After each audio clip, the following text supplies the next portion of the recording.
Power star Pawan Singh और खेसारी लाल का दोनों के बीच में होने वाला है टक्कर। दोस्तों वीडियो की पूरी जानकारी देखिए। इसी बीच बात करें तो पवन सिंह का एक सॉन्ग आने वाला है घाप दे देवे। इसी बीच बात करें तो उस गाने को कब रिलीज किया जाएगा दोस्तों। इसी बीच बात करें तो उसका ट्रेलर रिलीज किया जाने वाला था, अभी उसका कोई फिक्स डेट नहीं बताया जा रहा।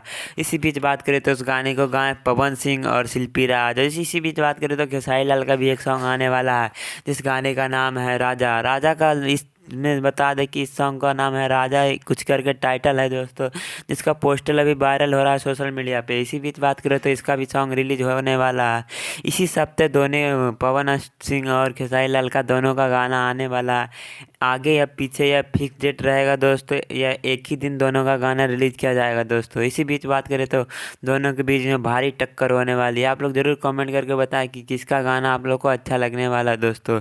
इसी तरह के रिलेटेड वीडियो पाने के लिए चैनल को सब्सक्राइब करें। मिलता है नेक्स्ट वीडियो में।